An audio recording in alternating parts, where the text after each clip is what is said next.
Hello, my dear listener, and welcome to our channel. It had been over 5 years since my wife of 15 years, Sedelia Lynn Masters, a branch manager at Bank of America, asked me for a divorce. Her explanation was simple: I'm no longer in love with you. She claimed there was no one else and that we had just drifted apart over time. I had my doubts but was never able to prove anything. Shortly after that night, I overheard her whispering on her phone about the big changes coming into her life. We agreed to joint custody of our daughters, who were 14 and 12 at the time. During private interviews with professionals, both girls chose to live with her. The reason I was recalling all of this was because of an article I read in the newspaper that Thursday morning. It was about Adelia, now Adelia Lynn Peterson, a regional junior vice president, and her husband, senior vice president Ronald Peterson, attending a charity function in New York. Another photo showed their daughters, Amanda and Miranda Peterson, now 19 and 17, described as up-and-comers, attending the event as well. It was definitely Adelia. She had achieved the status and prestige she always wanted. The article mentioned that her current husband was someone I once considered a casual friend. We had all met shortly after Adelia started working with him at the local branch of Bank of America. My daughters, though biologically mine, now went through life with different last names. My first thought was to call my trusted assistant, Helen Beard, into my office to verify what I was seeing. Helen, a distant cousin of my wife, was off that day for personal reasons. On the day our divorce was to be finalized, Adelia was a no-show. I asked my lawyer to find out why before proceeding without her. The judge had ordered us both to attend so we could confirm that the terms presented to the court were mutually agreed upon. Her lawyer admitted that she had been transferred out of state. My lawyer asked if I had given permission for our children to be moved out of state. I said no, and that was when my nightmare began. Judge Donald McDonald's attitude shifted immediately. He asked me to step outside and try to contact them. When I called, I found that the numbers I had for all 3 of them were no longer in service. I checked their social media pages and discovered I had been unfriended and blocked. I returned to the courtroom and informed my lawyer, who passed the information to the judge. The judge issued a warrant for Adelia's arrest, charging her with parental kidnapping, and halted the divorce proceedings until she appeared in court with our daughters. Her lawyer was furious, appealing to the judge's sense of decency, but the judge was firm. During the investigation, the police informed me that her side of the family claimed she requested a transfer because of concerns about my behavior towards the girls. Staff at the local Bank of America seemed eager to confirm these claims, though no one could provide any evidence. It was just what Adelia had repeatedly said, and they had accepted it as truth. Even social services, who had interviewed the children, found no indication of these allegations. Rumors spread by word of mouth throughout our town, fueled by members of Adelia's extended family. Over the past 5 years, the judge and I had stayed connected, developing a friendship through our shared love of fly fishing.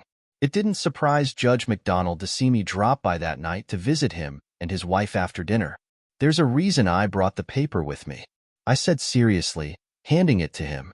"There's something you have to see." I opened the paper to the article and let him take a look. "Son of a witch," the judge muttered. "Ruth, can you hand me my cell phone?" "John, I need you to give me a few minutes, please." "Donald, the picture beneath is of my 2 daughters," I said. The judge's face went pale. Jesus Christ, they've been hiding in plain sight all this time. I went outside to sit on their patio. Ruth joined me, carrying 2 beers. "He's livid. I've never seen him so mad. He's on the phone with the FBI. "What did you show him?" she asked. "A picture from today's paper of my missing wife and her new husband. It's the first clue we've had in 5 years that she's still alive," I replied. The second picture on the page shows my daughters with new last names. "Oh, what a mess. That's why he called the FBI. Because interstate flight with a kidnapping charge is a federal offense," Ruth said. "Why didn't Bank of America help you find her?" she asked. "They got a legal ruling from a federal judge's appeals court, stating that because it was a family matter, they didn't have to comply," I explained. "Tell the judge I've gone home. My emotions are getting the best of me. Tell him he can call me at my office in the morning." It was a long, rough night. I began to wonder if there was more to their relationship back then than just friendship. We were already married when she got hired as a financial loans officer in the department he ran. I was just getting my consulting firm off the ground. The question lingered. Because of my daughter's name changes, were they actually his or mine? Did either of us know the real truth? I tried to calm myself by recalling that Amanda had already been born when Adelia joined the bank. The next morning, my concerns turned toward Helen. How was she going to handle all of this? Over the past 5 years, her disdain for her cousin had grown. I knew she believed me. Her actions over the years had proved that time and again. Many times, I wanted to open up to her and express my feelings, but I didn't. She deserved the best a man could offer, and with what I was facing, that was impossible. Helen, in my eyes, was a beautiful woman. Her auburn hair, soft smile, and warm heart were qualities any good man would cherish. I could daydream about her, but that's as far as it would go. No man had the right to ask any woman to share the nightmare I was living. The next day at work was busy, and I was thankful for the distraction. Toward the end of the day, my personal assistant knocked and opened the door. "John, there are 2 gentlemen here to see you from the FBI. Shall I let them in?" Helen asked. "By all means." "I've been expecting them," I responded, standing up as they entered the room. "How can I help you?" I asked as they walked in. "First of all, I'm Agent Holmes." "This is Douglas Dale," Max said. "We're here to get some background on this whole situation." I told them how we had met her current husband years ago and explained that, as far as I knew, there was no affair at that time. However, given their relationship now and my daughter's name changes, it raised a lot of questions. "I think the only way we can verify the truth is by conducting DNA tests on all 5 of us," I said. "I believed Amanda, my oldest, was born before Adelia was hired by Bank of America, but now I wonder if my wife knew him before that." I explained that it was Judge Donald McDonald who stopped the divorce proceedings after issuing charges of parental kidnapping because Adelia, by not showing up, had ignored his court order. "What you'll need to find out is whether she filed for divorce in New York, and if she's legally married to him." "So, you're telling me the judge never granted the divorce?" Douglas asked. "That's right. The court records will show that the divorce wasn't granted because she failed to comply with his order to appear in court," I said. "Judge Donald is a man who can't be swayed by others' stupidity.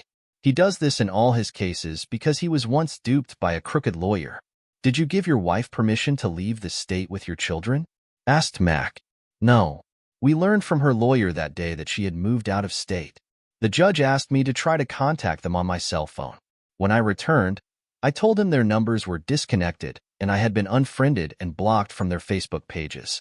So, she moved out of state before the divorce was even final and got married less than a week later?" Doug said, surprised. "That makes it clear that everything she did was deliberate." "It wasn't an accident," Max added. "That contradicts what we were told. She stated in her interview in New York this morning, 'When was the last time you had any contact with your wife?'" Douglas interrupted. "That would be 2 weekends before our final court hearing," I replied. "Adelia and her daughters removed the last things they wanted from the house. Child Services had talked to them both and her children had decided that, for now, it was best to live with their mom," I explained. "Since then, I haven't received any legal notice or public announcement in the local newspaper. I think we can assume I haven't been divorced." "That means his signature must have been forged on the adoption papers," Max said. "We can charge them both with trying to cover up a federal crime." I was startled. "What adoption papers?" I asked, but got no answer. "Mr. Masters, could you provide us with your signature?" Holmes asked.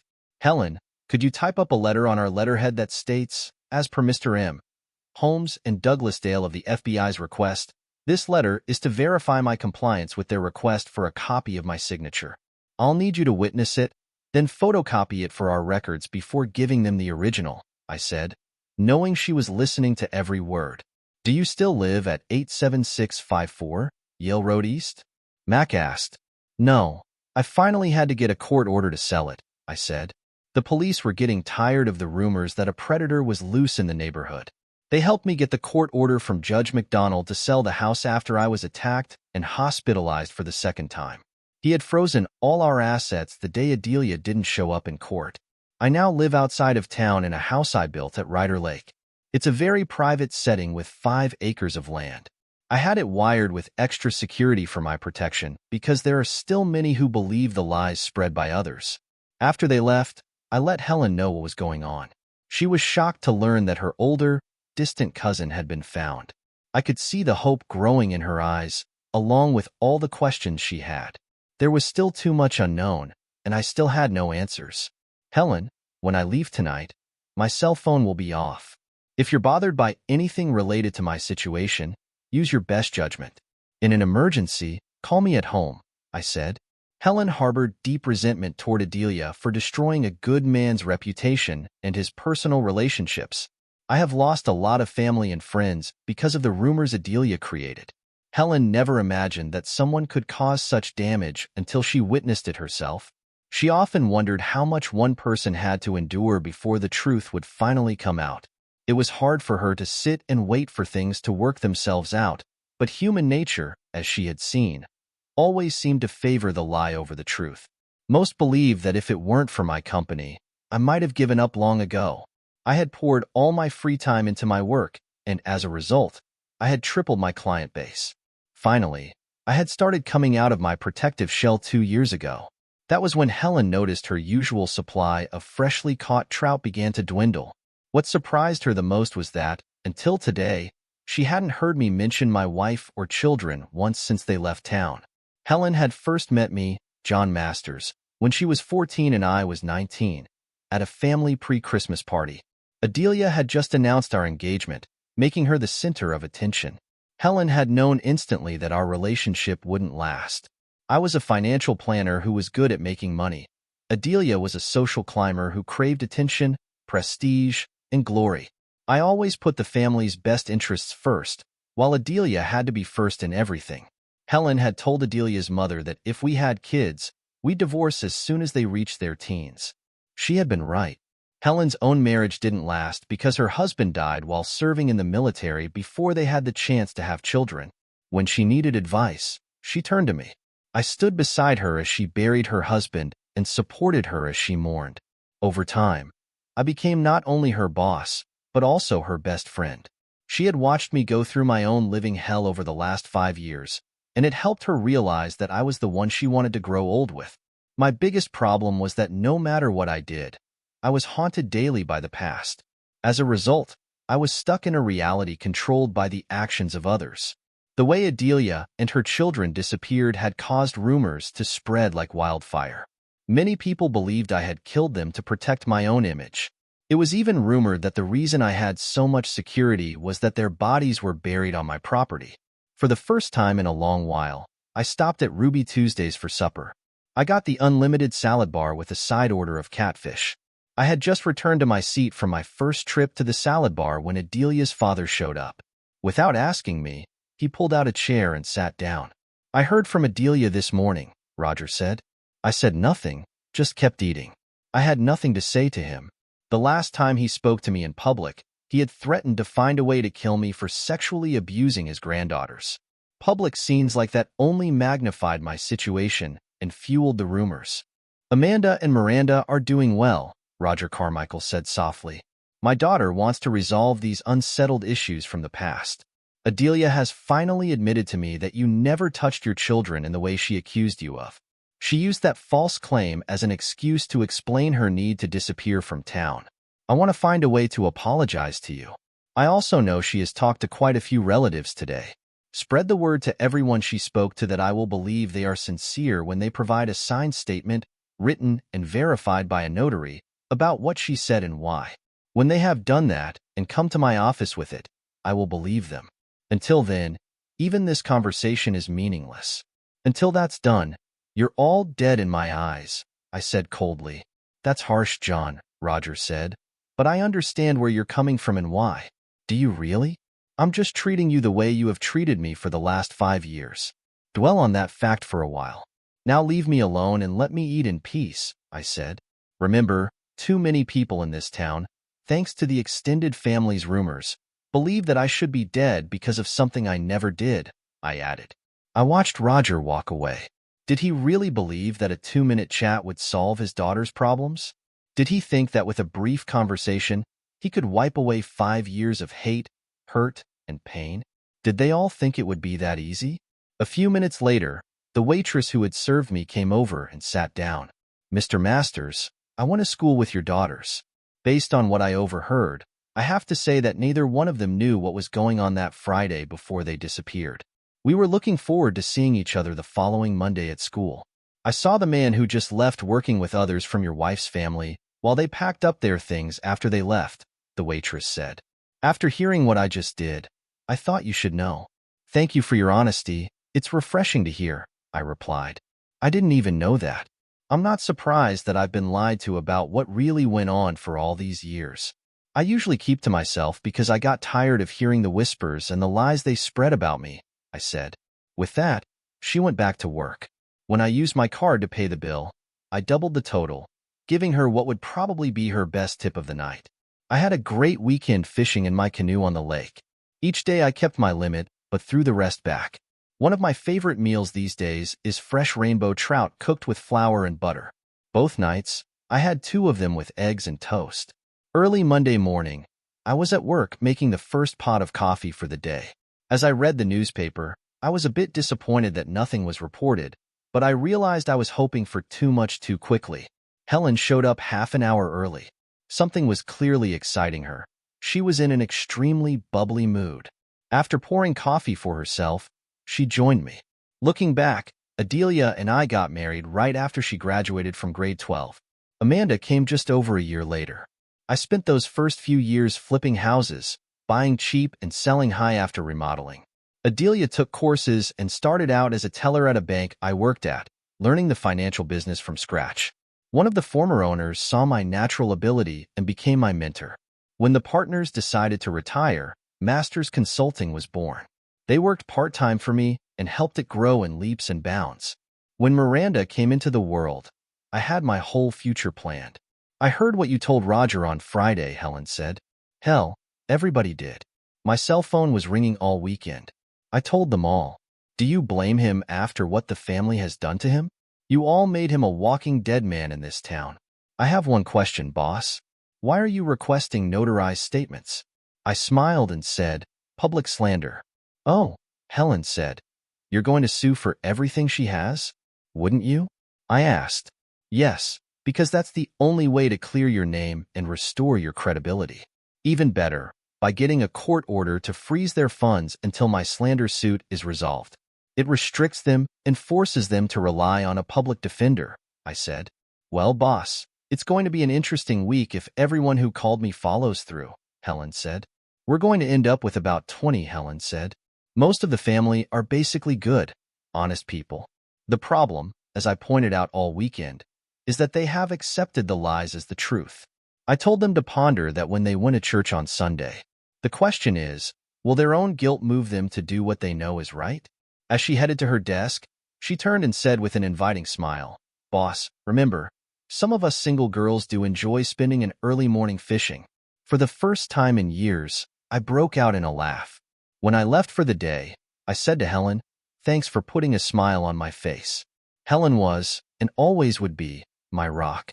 I firmly believe that if it were not for her, I would not have made it through the nightmare of these last 5 years. By lunchtime on Thursday, we had 24 signed and notarized statements, all basically saying the same thing. My wife, in name only, had told them all that she had to leave town because I had been sexually abusing my daughters for years, and that she had finally found the strength to get out. Adelia had claimed she filed for divorce on those grounds. If any of them had checked the court documents, they would have seen for themselves that what she had said was false. Some had helped her sneak out of town with our 2 daughters and had promised Adelia their silence.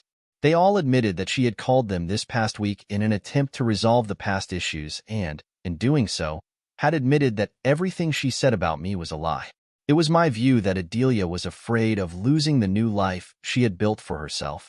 She had no remorse or guilt about what she had done. She would have gone on as if nothing had happened if I had not caught her image in the paper. I knew, since my daughters had not attempted to contact me, that they believed whatever she had told them. The best I could hope for, with the facts now coming out, was the satisfaction of knowing I might finally get the feeling that justice was served. I had reached the conclusion that, as far as my daughters were concerned, like most of the family, I had been written out of their lives. Having a name to go on, Helen was able to find Adelia's current legal address, where they both worked, and the address of that location along with their current net worth. She said, "Your appointment with the civil lawyer is at 2. Make it clear that Adelia needs to be served before she is charged. Also, remember to tell her that you would like a court order to freeze their assets." Damn, I thought to myself. Helen, you're leaving nothing to chance. God have mercy on Adelia if you ever see her in person, because you won't. I came back to the office at 4:30, carrying a chilled bottle of champagne and 2 long-stem glasses. The lawyer Helen had picked out was taking the case. I gave her everything. The old court records, the stenographer's recordings, the judge's ruling, the signed affidavits, and a copy of the warrant for her arrest. I also brought her a copy of a news article promoting my wife's new life. I made sure the lawyer knew everything about the relationship between all 3 of us, and when I had officially met him. When the lawyer learned of the complicity of the Bank of America, she said we should sue them too for deliberately contributing to the attempt to destroy a man's life. I said, as long as one suit covers the other, I'm game. She smiled and said, okay, it's on. I smiled, knowing that we Americans, in general, will sue over anything. Helen and I shared the bottle of medium champagne I brought back with me. The 750 milliliters bottle gave us about 2 glasses each. We were just sitting and chatting when the phone rang. Helen answered it and mouthed, "It's the judge."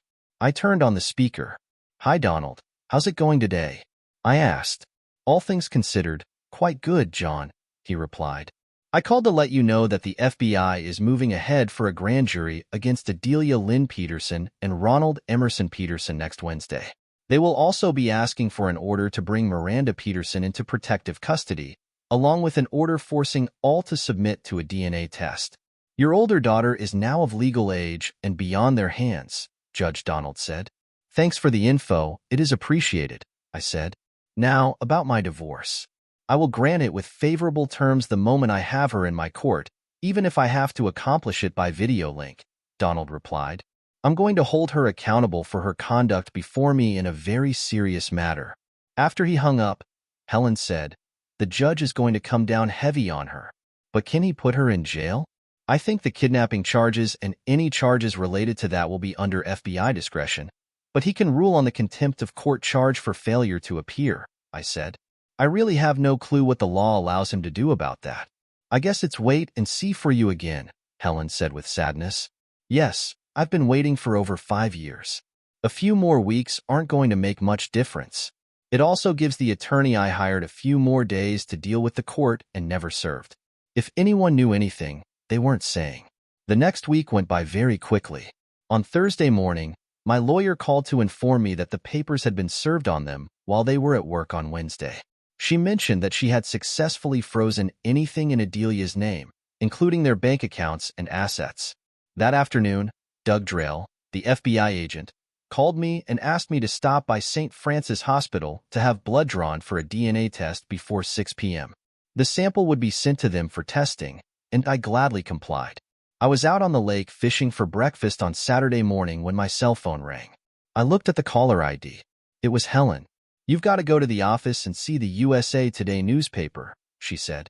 "It shows Adelia, Ronald, and Miranda being detained by the FBI last night during another social event." "I'm on the lake, heading for shore," I replied. "Once I get changed, I'll head into the office and check it out." Curiosity was killing me. I had to know what the FBI was going to charge them with. It took me about an hour to get to my office. Helen had been right, but what really got my attention was what the reporter wrote about kidnapping.